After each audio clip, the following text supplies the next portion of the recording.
খাগড়াছড়ি সদরের গিরিফুল এলাকা থেকে বুধবার সকালে চট্টগ্রাম বিশ্ববিদ্যালয়ের ৫ শিক্ষার্থী ও একজন টমটম চালককে ৩ দিনে উদ্ধার করা সম্ভব হয়নি। খাগড়াছড়ি সদর থানার ভারপ্রাপ্ত কর্মকর্তা আব্দুল বাতেন মৃধা জানান, চট্টগ্রাম বিশ্ববিদ্যালয়ের ৫ শিক্ষার্থী ও একজন টমটম চালককে উদ্ধারের জন্য যৌথ বাহিনীর মোবাইল ট্র্যাকিংয়ের মাধ্যমে শুক্রবার সকাল থেকে খাগড়াছড়ি সদরের পানখাইয়াপাড়া, মধুপুর, নোয়াপাড়া, তেঁতুলতলা সহ বিভিন্ন এলাকায় অভিযান চালিয়েছে। তাদের উদ্ধার করতে না পারা পর্যন্ত অভিযান অব্যাহত থাকবে বলে জানান তিনি।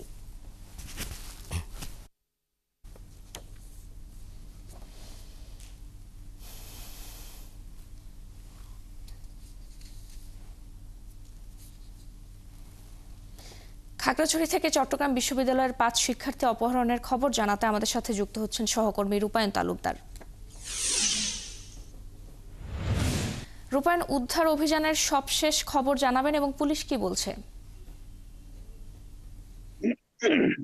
ফারজানা, আপনি যেমনটি বলছিলেন, গত বুধবার সকালে খাগড়াছড়ি সদর গিরিফুল এলাকা থেকে চট্টগ্রাম বিশ্ববিদ্যালয়ের যে ৫ জন শিক্ষার্থী এবং একজন ব্যাটারি চালিত টমটম বা অটো চালক ৬ জনকে ৩ দিন পরেও এখনো উদ্ধার করা সম্ভব হয়নি।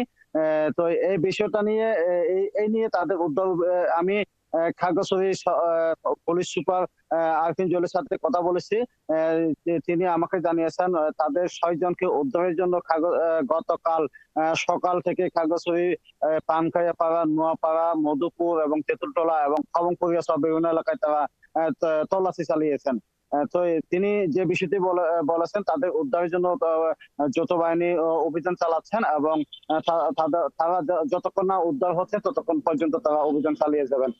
তো ফারজানা, এটা নিয়ে মূলত এই চিন্তা ছিল ইউপিডিএফ এর দিকে। তো এই বিষয়টা নিয়ে আমি ইউপিডিএফ এর খাগড়াছড়ি সংগঠক অঙ্গু মামার সাথে আমি যোগাযোগ করেছি, কথা বলেছি। তিনি প্রতিভাবে এই বিষয়টা অস্বীকার করেছেন। তবে রাঙ্গামাটি জনসংহতি সমিতি অর্থাৎ সন্তুল আহমদ জেএসএস চট্টগ্রাম বিশ্ববিদ্যালয়ের যে রিবেক চাকমা যে প্রেস বিজ্ঞপ্তি দিয়েছিলেন, তার প্রেস বিজ্ঞপ্তির মাধ্যমে আমরা জেনেছি তিনি ইউপিডিএফ এই ঘটনার জন্য দায়ী করেছেন। তবে ইউপিডিএফ প্রতিভাবে এই ঘটনা অস্বীকার করে যাচ্ছেন ফারজানা। আর পুলিশ সুপার তারা বলেছেন গতকালকে যে অভিযান চালানো হয়েছিল বা প্রতিটি অর্থাৎ সন্দেহজনক স্থানগুলোতে, গুরুত্বপূর্ণ সন্দেহজনক স্থানগুলোতে তারা অভিযান চালাচ্ছেন।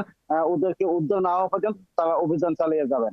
ফারজানা, ধন্যবাদ রূপায়ণ আমাদের সঙ্গে যুক্ত হওয়ার জন্য। দর্শক, খাগড়াছড়ি থেকে চট্টগ্রাম বিশ্ববিদ্যালয়ের ৫ শিক্ষার্থী অপহরণের খবর জানাচ্ছিলেন সহকর্মী রূপায়ণ তালুকদার।